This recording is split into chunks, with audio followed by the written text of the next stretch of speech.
Hello, ഇന്ന് നമുക്ക് കുറച്ച് സൺഫ്ലവേഴ്സ് ഉണ്ടാക്കിയാലോ? പക്ഷെ ഉണ്ടാക്കി വന്നപ്പോൾ സൺഫ്ലവർ തന്നെ ആയോ എന്ന് നിങ്ങളൊന്ന് കമൻറ്റ് ചെയ്യണേ.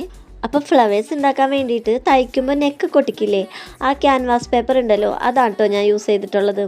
ഇവിടെ അമ്മയ്ക്ക് തയ്യലായതുകൊണ്ട് ഇതൊക്കെ ഉണ്ടാവും. അമ്മനോട് ചോദിക്കേണ്ട താമസം, എനിക്ക് കുറേ ഷീറ്റ് എടുത്ത് തന്നു. എന്ത് വേണമെങ്കിലും ഉണ്ടാക്കിക്കോളാം പറഞ്ഞു കേട്ടോ. ഫ്ലവേഴ്സ് ഉണ്ടാക്കാനായിട്ട് വീഡിയോയിൽ കാണുന്ന പോലെ മടക്കി ഒന്ന് വെട്ടിയെടുത്താൽ മതി കേട്ടോ. ഇനി നമുക്കതിൽ കളറും കൂടെ ആഡ് ചെയ്യണം. അതിന് വേണ്ടിയിട്ട് ഞാൻ ഓറഞ്ചും യെല്ലോവും കൂടെ മിക്സ് ചെയ്തിട്ടാട്ടോ എടുത്തിട്ടുള്ളത്. അതിലൊന്ന് മുക്കിയിട്ട് നമുക്ക് ഉണക്കിയെടുക്കാം കേട്ടോ.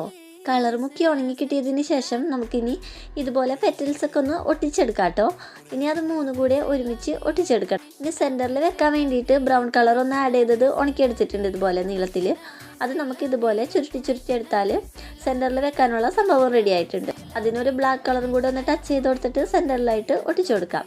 ഇനി ഇതുപോലെ ഒരു സ്റ്റെമ്മും കൂടി ഉണ്ടാക്കി ലീഫ് കൂടെ ഫിക്സ് ചെയ്ത് കൊടുത്ത് ഫ്ലവർ കൂടെ ഒട്ടിച്ചെടുത്താൽ നമ്മുടെ സംഭവം സെറ്റായിട്ടുണ്ട്.